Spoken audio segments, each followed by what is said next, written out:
குழந்தை பெற தயங்கும் இளைஞர்கள், குடும்ப கட்டமைப்பு சீர்குலையும் அபாயம், பொருளாதாரத்திற்கும் பேராபத்து. டெஸ்லா நிறுவனத்துடைய தலைவரும் உலகின் மிகப்பெரிய பணக்காரருமான எலான் மஸ்க் உலகம் எதிர்காலத்தில் எதிர்நோக்கக்கூடிய மிகப்பெரிய பிரச்சனையாக மக்கள் தொகை குறைப்பை சுட்டிக்காட்டுறார். இந்தியாவில் மகாராஷ்டிரா, தமிழ்நாடு, கோவா போன்ற மாநிலங்களில் கூட கருவுறுதல் குறைந்து விட்டதாகவும் புள்ளி விவரங்கள் தெரிவிக்குது. இந்த பிரச்சனை காரணமா தொகுதி சீரமைப்பின் போது மாநிலங்கள் பாதிக்கப்படும் அப்படிங்கிறதால தொகுதி சீரமைப்பு கொள்கையை மாற்ற வேண்டும் அப்படின்னு கூட கோரிக்கைகள்லாம் முன்வைக்கப்பட்டு வருது. ஐரோப்பாவிலும் இந்த பிரச்சனை இப்போ ஆட்டி படைக்குது. France, Italy, Spain, Finland, Norway, Iceland, Denmark, Portugal, Greece, Serbia போன்ற நாடுகள்ல மக்கள் தொகை குறைப்பை பெரும் பிரச்சனையாக கருதி நடவடிக்கை எடுக்க தொடங்கியிருக்காங்க. காரணம், வயதானவங்க எண்ணிக்கை அதிகமாச்சு அப்படின்னா உழைப்பதற்கு இளைஞர்களே இருக்க மாட்டாங்க அப்படிங்கிற கவலை தான்.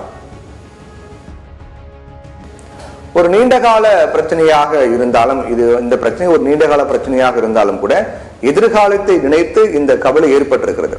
இதனால பொருளாதார மிகப்பெரிய சவாலை எதிர்நோக்கும் அப்படிங்கிறாங்க. மத்திய அமெரிக்க நாடான கியூபாவில் லிவிங் டுகெதர் அப்படிங்கிறது மிக பூதாகரமாக வடிவெடுத்திருக்குது அப்படிங்கிறாங்க. இதர மத்திய அமெரிக்க நாடுகளையும் பெரும் ஆய்வு நடத்தப்பட்டுதான். ஜப்பான்லையும் சீனாவிலும் மாணவர்கள் காதலிக்கிறதுக்காகவே விடுமுறையே தராங்க. சீனாவில் ஒரு காலத்துல ஒரு குழந்தை மட்டுமே பெற்றா அரசு சலுகைகள் கிடைக்கும் அப்படின்னு அறிவிச்சாங்க. இன்னைக்கு நிலைமை மாறி போச்சு. ஒரு பெண் 2 குழந்தைகளை பெறுவது சராசரியா கருதுறாங்க. இந்தியாவில் இது 1000 பேருக்கு 17 குழந்தைகள் பிறக்கின்றன. இந்தியாவை பொறுத்த வரைக்கும் 1000 பேருக்கு பொறுத்த வரைக்கும் அந்த கணிப்புகள்லாம், அந்த எவ்வளவு குழந்தை பிறப்பது தொடர்பான அந்த கணக்கு புள்ளி விவரங்கள்லாம் தெரிவிக்குது. வளர்ச்சியடைந்த பின்லாந்து, நார்வே, டென்மார்க் போன்ற நாடுகளில் மக்களுக்கு நல்ல வருவாயும் வாழ்வாதாரமும் இருந்தாலும் குடும்பத்தை பற்றிய புரிதல் இளம் தலைமுறைக்கு இல்லை அப்படிங்கிறாங்க. இதனால குழந்தை பிறப்பை அதிகரிக்க பல லட்சம் கோடி டாலர்களை செலவிட்டு சலுகைகளையும் ஊக்கத்தையும் தராங்க. பெண்களுக்கு தாராளமான மகப்பேறு விடுமுறை, குழந்தைகளை வளர்க்க உதவித்தொகை போன்றவற்றையும் வழங்குறாங்க.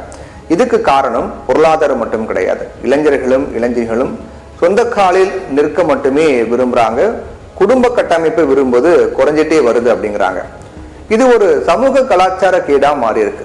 இந்த மாதிரி வாழ்க்கை முறை பெருநகரங்கள்ல பெருகி வந்தாலும் சீக்கிரமாவே நாடு முழுவதும் பரவும் அபாயம் இருக்கு அப்படிங்கிறாங்க. நீதி நெறிமுறைகள், குடும்ப கட்டமைப்பு ஆகியவற்றை வளர்த்தெடுப்பது என்பது பள்ளி, கல்லூரிகள் மற்றும் பெற்றோருடைய அவசிய கடமையாக இன்னைக்கு மாறி இருக்கு நிலைமை.